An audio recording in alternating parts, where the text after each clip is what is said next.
नमस्कार जय जगन्नाथ। मधुमल्ल कांथिरे सबुदिने जेपरी राति पाहे आजि मध्य सेहीपरि पाहिअछि।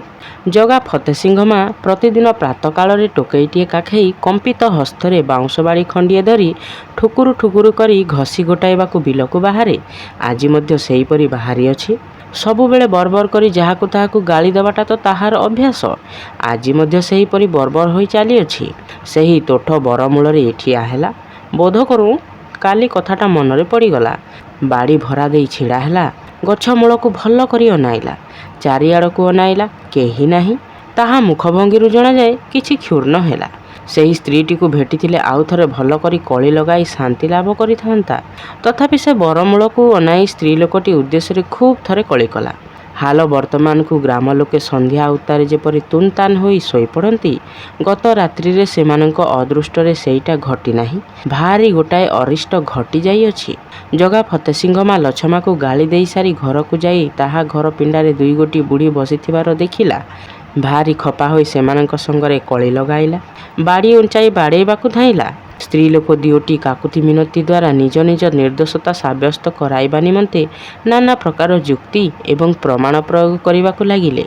हेले फतेसिंह मार काहींरे कर्णपात नाही। केवल गाली, अनर्गल गाली। गालीर भाषाटा एही जे पोड़ा मुहिए, अळ पाइसे, निआ खाइए, मो मालमता लुटि नेल, पुओ मानंकु मारी पकाइल, बोहुगुड़ांकु धरी नहीं गल, इत्यादि इत्यादि। एक पक्षरु विरक्ति, अन्य पक्षरु विनय। केही काहारी कथा बुझिबाकू नाही। बायाणी बाड़ाइबाकू कहिबारु वृद्धा दिओटी विकलरे स्वामी पुत्रंक नाम, ईश्वरंक नाम उच्चारण करी एपरी उच्च स्वरे कांदी पकाइले जे तोठ मंदिर मध्यरे प्रतिध्वनित होईगला। मंदिरटा जगा फतेसिंह घरठारू 200 कदम्बरू बेसी दूरवर्ती नुहे। मध्यरे दुईटा घर व्यवधान मात्र। फतेसिंह मा कलिरे क्लांत होई बरबर होई घर को बाहरिला। पड़ोशुणी राजीव राउतर विधवा भौणी राधिका अल्प दूर छिड़ा होई फतेसिंह मार कार्यकलाप देखुथिला। विदेशिनी दिओटी को रक्षा करने को इच्छा, मात्र कलिर अंश पाइबा भୟରେ भरसी पाख पशि पारि नाही। फतेसिंह मार दृष्टि राधिका उपरे पड़ीगला। कहिला, चाहिचु कौन लो? एही तो दुईटा, आउ गोटे मरहट्टा आसी तोठ बरमूल बसिलाणी। आउ घरे निआ अछि, पाउंश अछि, नेबे? राधिका थरी थरी पचारिला, कौन लो, तोठ जाए आसिलेणी?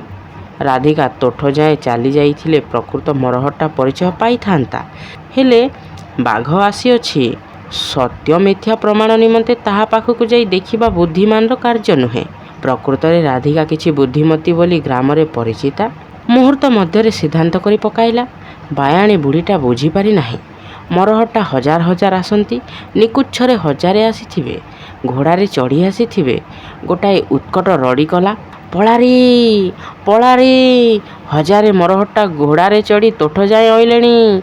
विद्युत गतिरे गाँ ए मुंडरू से मुंड चहल पड़ीगला। समस्तंक मुखरे एक कथा, पଳାରେ पଳାରେ मरहट्टा। जे जेउठारे थिला पाटी करी पଳାइला। किए तोराणी मंदिए पिउथिला, दर पिया होई धाइछि। हाथ धोइबाकू तर काहीं? किए शोइबा पाई हेसटा पारुथिला, किए घर खरचुथिला, किए हड़ाटाकू बांधुथिला, किए कथा कहूथिला तो किए कथा शुणुथिला। ठा जगारू पाटी करी धाइछंती। गोटाए माइकिनिया पिलाटा मुहरे भात दीटा गुंजी देउथिला। डेबिरी हाथरे पिलाटार डेणा धरी धाइछि। काखेइबाकू अवसर नाही। पिलाटा भें भें करी रड़ी छाड़िछि। माँ रड़ी छाड़िछि, पळा मरहट्टा। दंडक मध्यरे ग्रामटा निस्तब्ध होईगला। रात्रि अंधकार। ग्रामर अर्धकोश दूर बण। एही अंधकार बा बण ग्रामवासी पक्षरे सौभाग्य बा दुर्भाग्यर कारण होइथिला। कारण सेमानंकु अधिक बाट धाइबाकू पड़िला नाही। बणरे बाघ, भालू अंधकार भितरकू पशुछि किए? बणधार बुदा मूलरे समस्ते गादीगुदी तुनी होई बसिछंती। काहारी पाटिरे कथा नाही।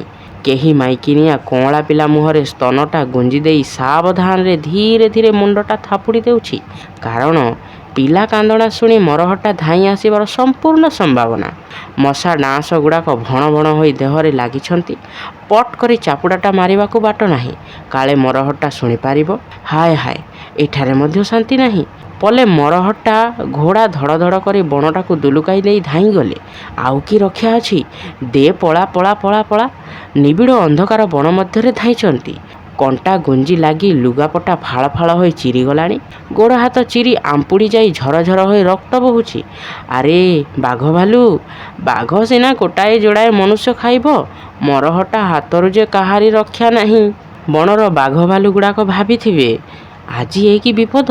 ସେମାନେ ଗ୍ରାମବାସୀଙ୍କ ପରି ବୁଦ୍ଧିମାନ ହୋଇଥିଲେ ମନରେ କରନ୍ତେ, ଅତ୍ୟାଚାରୀ ମରହଟ୍ଟାଙ୍କ ଯୋଗେ ବଣରେ ମଧ୍ୟ ଶାନ୍ତି ନାହିଁ।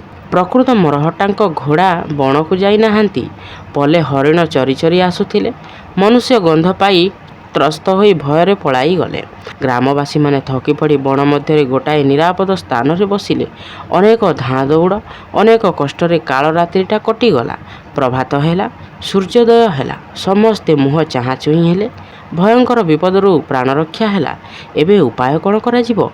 ଅନେକ ତର୍କ ବିତର୍କ, ଅନେକ ବାଦାନୁବାଦ ଉତ୍ତାରେ ସ୍ଥିର ହେଲା, ଆଗେ ମରହଟ୍ଟା ହାଲ ବୁଝିବା ପ୍ରୟୋଜନ। ଚାରିଜଣ ସାହସୀ ଲୋକ ଅଣ୍ଟା ଭିଡ଼ି ବଣ ପ୍ରାନ୍ତ ପର୍ଯ୍ୟନ୍ତ ଗୋଟାଏ ଉଚ୍ଚ ଶାଳଗଛ ଉପରେ ଚଢ଼ି ଅନାଇଲେ। ଗ୍ରାମ ନିସ୍ତବ୍ଧ, ଜନପ୍ରାଣୀ ନାସ୍ତି। ଗ୍ରାମ ପଛପଟରେ ମରହଟ୍ଟା ଲୁଚି ଥାଇପାରେ। ସେହି ସାହସୀ ପୁରୁଷମାନେ ବଣବୁଦା ଉହାଡ଼ରେ ଲୁଚି ଲୁଚି ଭୁଲିଯାଇ ଆଉ ଗୋଟିଏ ଗଛରେ ଚଢ଼ି ଭଲ କରି ଅନାଇଲେ। ପଛପଟ ମଧ୍ୟ ସେହିପରି ନିର୍ଜନ। ବାହୁଡ଼ି ଲୋକମାନଙ୍କୁ ସମ୍ବାଦ ଦେଲେ। ଅତି ଧୀରେ ସାବଧାନରେ ଚାରିଆଡ଼କୁ ଚାହିଁ ଚାହିଁ ଆଗେ ପୁରୁଷ, ପଛେ ସ୍ତ୍ରୀମାନେ ବଣରୁ ବାହାରିଲେ। ଧୀରେ ଧୀରେ ଗ୍ରାମରେ ପଶିଲେ। ମରହଟ୍ଟା ଚିହ୍ନ ମାତ୍ର ନାସ୍ତି। ମରହଟ୍ଟା କାହିଁ ଗଲେ? ଘରଦ୍ୱାର ଅଣ୍ଡାଳି କିଛି ନ ପାଇ ଚାଲିଗଲେ। କେହି କହିଲା ବଣରେ ଲୁଚି ଅଛନ୍ତି, କେହି ମରହଟ୍ଟା ଅସ୍ତିତ୍ୱ ସନ୍ଦେହ କଲା। ରାୟବଣିଆ ଦୁର୍ଗକୁ ଯୁଦ୍ଧ କରିବାକୁ ଯାଇଥିବା ବିଷୟ ପ୍ରମାଣ କରାଇବା ନିମନ୍ତେ କେହି କେହି ଯୁକ୍ତି ପ୍ରୟୋଗ କରିବାକୁ ଲାଗିଲେ। କେହି କେହି କ୍ଷୁଦ୍ର କ୍ଷୁଦ୍ର ବକ୍ତୃତା କରି ପ୍ରମାଣ କରାଇଲେ। ଜଗା ଫତେସିଂହ ମା ବୁଢ଼ୀ ମିଥ୍ୟାବାଦିନୀ। ଗ୍ରାମବାସୀଙ୍କର ଏତେ ଦୁର୍ଦ୍ଦଶା, ହେଲେ ଫତେସିଂହ ମା ନିଶ୍ଚିନ୍ତ। ସାରା ରାତି ଆପଣା ଘରେ ମଶା ଓଡ଼ଶଙ୍କ ସାଙ୍ଗରେ ମାମୁଲି କଳିଟି ତ୍ରୁଟି ହୋଇନାହିଁ। ତାହାକୁ ମରହଟ୍ଟା ସମ୍ବନ୍ଧରେ ପ୍ରଶ୍ନ କରାଯାଇଥିଲା, ମାତ୍ର ଯେ ପଚାରେ ସେ ଗାଳି ଖାଏ। ବାୟାଣୀକୁ ଚାଳିଲେ କ'ଣ ହେବ? ସମସ୍ତେ ତୁନି ହେଲେ। ବିଦେଶିନୀ ବୁଢ଼ୀ ଦୁଇଗୋଟି ତୋଠ ବରଗଛ ମୂଳରେ ବସିଛନ୍ତି। କାହିଁ ଯିବେ? ଉପବାସ, ଚାଲିଯିବାର ଶକ୍ତି ନାହିଁ। ବରଗଛ ମୂଳରେ ଯେଉଁଠାରେ ଲଛମା ବସିଥିଲା, ଠିକ୍ ସେହି ସ୍ଥାନରେ ବସିଅଛନ୍ତି। ପ୍ରଶ୍ନ କରି ଗ୍ରାମବାସୀମାନେ ସେମାନଙ୍କ ଅବସ୍ଥା ଅବଗତ ହେଲେ। ପଶ୍ଚିମ ଦେଶୀୟ ଜଗନ୍ନାଥ ଯାତ୍ରୀ ଗୋଡ଼ିଖାଲଠାରେ ଡକାଏତି, ସଙ୍ଗୀ ଆତ୍ମୀୟଙ୍କ ବିନାଶ, ସର୍ବସ୍ୱ ଲୁଣ୍ଠନ, ମରହଟ୍ଟା ଫୌଜ ମଧ୍ୟରେ ବନ୍ଦୀ, ବୃଦ୍ଧା ଅକର୍ମଣ୍ୟ ଥିବାରୁ ପରିବର୍ଜନ, ସମସ୍ତ ବିଷୟ ପ୍ରକାଶ କଲେ। ଗ୍ରାମର ସମସ୍ତେ କିଛି ଜଗା ଫତେସିଂହ ମା ନୁହନ୍ତି। ଦୟାଳୁ ଲୋକେ ସେମାନଙ୍କୁ ଘେନିଯାଇ ଆଶ୍ୱସ୍ତ କରାଇଲେ। ନବାବଙ୍କ ସହିତ ଯୁଦ୍ଧ କରିବା ନିମନ୍ତେ ମରହଟ୍ଟା ଫୌଜଦାର ଭାସ୍କର ପଣ୍ଡିତ ସୈନ୍ୟ ସଂଗ୍ରହରେ ନିଯୁକ୍ତ। ହଳଦୀ ପଦାଠାରେ ବର୍ତ୍ତମାନ ତାଙ୍କର ଡେରା ପଡ଼ିଅଛି। ଅର୍ଥ ପିପାସା ମହାଭୟଙ୍କରୀ। ସେହି ଅର୍ଥ ସଂଗ୍ରହ କରିବା ନିମନ୍ତେ ମାନବ ସଙ୍କଟ ସଂକୁଳ ସ୍ଥାନକୁ ମଧ୍ୟ ଯିବା ପାଇଁ ସଂକୁଚିତ ହୁଏ ନାହିଁ। ସୈନ୍ୟମାନଙ୍କୁ ସାମୟିକ ସାମଗ୍ରୀମାନ ବିକ୍ରୟ କରି ଅର୍ଥ ସଂଗ୍ରହ କରିବା ନିମନ୍ତେ ବେପାରୀମାନେ ନାନାରୂପ ଦ୍ରବ୍ୟ ଘେନି ଫୌଜ ସଙ୍ଗେ ସଙ୍ଗେ ଭ୍ରମଣ କରୁଛନ୍ତି। ମରହଟ୍ଟା ଫୌଜ ମଧ୍ୟରେ ଗୋଟାଏ ନୂଆ ବେପାରୀ ଦେଖାଯାଉଅଛି। ବେପାରୀଟା ପାନରା। ଗୁଆଗୁଣ୍ଡି ପାନ ଧୂଆଁପତ୍ର ବିକ୍ରୟ ବ୍ୟବସାୟ। ଫୌଜ ଗୋଳମାଳ ଲୋକ ଗହଳ ମଧ୍ୟରେ କିଏ କାହାକୁ ପଚାରୁଛି? ଆକାର ପ୍ରକାରରୁ ଜଣାଯାଏ ଲୋକଟା ପଶ୍ଚିମ ଦେଶୀୟ। ବୟସ ଅନ୍ଦାଜ 30 ତଳ। ହେଲେ ମୁଛ ଦାଢ଼ି ଉଠି ନାହିଁ ଅବା କ୍ଷୌରକରା। ପହରଣା ମାଲ କିଛି 4-5ଟା ଅଙ୍ଗା ଉପରେ ଲଗାଇଛି। ଭାରି ଗ୍ରୀଷ୍ମରେ ମଧ୍ୟ ଅଙ୍ଗା ବୋଝ ଛାଡ଼ି ନାହିଁ। ମୁଣ୍ଡରେ ଗୋଟାଏ ଭାରି ଢାଲିଆ ପଗଡ଼ି। ନିଜ ଫୌଜଦାରଙ୍କ ତମ୍ବୁଠାରେ ଏହାର ବେଶୀ କାରବାର। ବିଦ୍ୟା, ବପୁ, ବାକ୍ୟ, ବସ୍ତ୍ର ଏବଂ ବିଭବ, ଏହି ପଞ୍ଚପ୍ରକାରରେ ମାନବ ଗୌରବ ଭାଜନ ହୁଏ। ହେଲେ ପ୍ରାୟଣ ସାମଗ୍ର୍ୟ ବୈଦ୍ୟ ଗୁଣନାଂ ପରଂମୁଖୀ ବିଶ୍ୱସୁଜଃ ପ୍ରଭୃତଃ। ସବୁ ପ୍ରକାର ପ୍ରାୟ ସମସ୍ତଙ୍କ ଭାଗ୍ୟରେ ଘଟେ ନାହିଁ। ଫୌଜଦାରଙ୍କ ଶରୀର ରକ୍ଷୀ ପାଇକମାନଙ୍କର ପାନରା ପ୍ରତି ଭାରି ଆଦର। ଲୋକଟା ଦେଖିବାକୁ ସୁନ୍ଦର। ଲୁଗାପଟା ଦିଖଣ୍ଡ ମଧ୍ୟ ସେହିପରି। କଥାଗୁଡ଼ାକ ଓଡ଼ିଆ ମିଶା ହିନ୍ଦୀ, ସୁମଧୁର। ବିଶେଷରେ ମାଲଗୁଡ଼ିକ ବେଶୀ ଶସ୍ତା। କାଳି ବାସି ଦେବାକୁ ମନା ନାହିଁ। କାହାରି ଅଣ୍ଟାରେ ପଇସା ନାହିଁ। ମାହାଳିଆ ଚାରି ଖିଲ ଖାଇଯାଉ। ପାନରା ସକାଳୁ ସନ୍ଧ୍ୟା ପର୍ଯ୍ୟନ୍ତ ଫୌଜଦାରଙ୍କ ଡେରା ଚାରିପାଖରେ ବୁଲି ବୁଲି ପାନ ବିକ୍ରୟ କରେ। ରାତ୍ରିରେ କେଉଁଠାରେ ରହେ, କ'ଣ ଖାଏ, ଲୋକଙ୍କୁ ଅଗୋଚର। ଫୌଜଦାର ଉତ୍ତର ଦିଗକୁ ଯୁଦ୍ଧଯାତ୍ରା କଲେ ପାନରା ସଙ୍ଗେ ସଙ୍ଗେ ଚାଲିଯାଏ।